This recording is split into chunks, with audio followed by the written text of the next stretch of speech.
ঈদকে সামনে রেখে ভোর থেকে ক্রেতা বিক্রেতার হাকডাকে জমে উঠেছে সিরাজগঞ্জের নিউ মার্কেট কাপড়ের হাট। এখানকার শাড়ি, লুঙ্গি ও গামছা পাইকারীদের হাত ঘুরে চলে যাচ্ছে দেশের বিভিন্ন জেলায়। বিস্তারিত জানতে সিরাজগঞ্জের নিউ মার্কেট কাপড়ের হাট থেকে সরাসরি যুক্ত হচ্ছেন সহকর্মী রিঙ্কু কুণ্ডু। ভোর থেকে ক্রেতা বিক্রেতার হাক ডাকে জমে উঠেছে সিরাজগঞ্জের অন্যতম কাপড়ের হাট নিউ মার্কেট কাপড়ের হাট। এবং আমরা ভোর থেকে যেটি দেখছি, বিভিন্ন জায়গা থেকে যারা প্রান্তিক তাঁতিরা রয়েছে তাদের উৎপাদিত শাড়ি, লুঙ্গি, গামছা এই হাটটিতে নিয়ে আসছে এবং বিভিন্ন জেলা থেকে, বিভিন্ন জায়গা থেকে কিন্তু ক্রেতারা এখানে এসেছেন, অর্থাৎ পাইকারি যারা ক্রেতা রয়েছে তারা কিন্তু এখানে এসেছেন এবং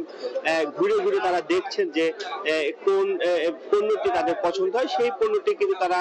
কিনে নিয়ে বিভিন্ন জায়গায় কিন্তু তারা খুচরা দামে বিক্রি করে। আমরা যদি বলি যে সিরাজগঞ্জ যেহেতু তাঁত সমৃদ্ধ এলাকা, সিরাজগঞ্জের যে বিশেষ করে শাহজাহানপুর, বেলকুচি, এনায়তপুর সহ বেশ কয়েকটি উপজেলায় কিন্তু যে প্রসিদ্ধ যে তাঁত শিল্প রয়েছে, সেই তাঁতে উৎপাদিত শাড়ি, লুঙ্গি, গামছা কিন্তু তাঁতিরা এই হাটটিতে নিয়ে আসে এবং সপ্তাহে দুইটি দিন অর্থাৎ সোমবার এবং বৃহস্পতিবার 2 দিন এই হাটটি বসে এবং ভোর থেকে অর্থাৎ ভোর 6টা থেকে কেনাবেচা শুরু হয় এবং বেলা 11টা পর্যন্ত কিন্তু আসলে কেনাবেচা চলে। এবং ব্যবসায়ীরা যেটি বলছে, যেহেতু সামনে ঈদকে কেন্দ্র করে যে ব্যবসা, সেই ব্যবসা কিন্তু তাদের আসলে জমে উঠেছে এবং বিভিন্ন জায়গা থেকে পাইকাররা আসছে এবং ব্যবসা বেচা কিনা আসলে বেশ ভালো কিন্তু বলছেন ব্যবসায়ীরা। এবং ক্রেতারা যেটি বলছে যে এই হাটে উৎকৃষ্ট উন্নত মানের অর্থাৎ ভালো মানের যেহেতু পণ্য অর্থাৎ শাড়ি, লুঙ্গি, গামছা যেহেতু পাওয়া যায়, সেই জন্য কিন্তু তারা আসছে এবং বেছে বেছে তারা দেখছে, ঘুরে ঘুরে দেখছে যে কোন শাড়ি বা লুঙ্গি বা গামছাটি আসলে ভালো মানের, সেটি কিন্তু তারা যাচাই বাছাই করছে এবং যাচাই বাছাই করার পরে কিন্তু তাদের পছন্দ হলে সেটি কিন্তু আসলে তারা কিনে নিয়ে যাচ্ছে। এবং সকাল থেকে আসলে এখন আমরা যেটি দেখছি যে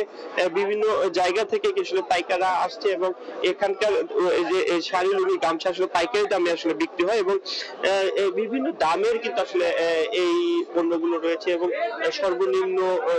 যে মূল্য অর্থাৎ সর্বনিম্ন থেকে বা উৎকৃষ্ট মানের বিভিন্ন দামের কিন্তু আসলে এই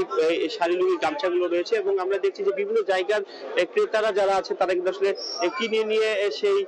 পণ্যগুলো কিন্তু তারা আসলে নিয়ে যাচ্ছে এবং এখনো কিন্তু আমরা দেখছি যে বিভিন্ন জায়গা থেকে কিন্তু আসলে ব্যবসায়ীরা অর্থাৎ তাঁতিরা কিন্তু আসছে এই হাটটিতে এবং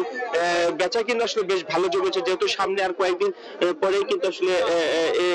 ঈদ রয়েছে। সেই ঈদকে কেন্দ্র করে সারা বছর যে ব্যবসা হয় তার থেকে কিন্তু ঈদের সামনে যে সামনে যে হাটটি অর্থাৎ সেই হাটগুলো আসলে জমজমাট হয়ে ওঠে, আমরা সেটি আসলে দেখছিলাম এবং বিক্রেতারা সেটি বলছিলেন যে এবারের যেহেতু মন্দাভাত কাঁপিয়ে উঠে তারা কিন্তু আসলে বেশ ভালো আসলে বেচা কিনা হচ্ছে। তাঁতিরা যেটি বলছে যে রং ও সুতার যে সিন্ডিকেট রয়েছে, সেই সিন্ডিকেট যদি ভাঙতে না পারে তার সঙ্গে কিন্তু আসলে তাদের খুব একটা লাভ হচ্ছে না এবং এই বাজারটি আসলে নিয়ন্ত্রণ করা দরকার। তো এক কথা বলা যায় যে ঈদকে সামনে রেখে যে সিরাজগঞ্জ নিউ মার্কেটের যে কাপড় হাট, সেটি কিন্তু আসলে জমজমাট কেনাবেচা চলছে। তো এই ছিল সিরাজগঞ্জ থেকে আমার কাছে কাপড়ের হাটের সবশেষ খবর।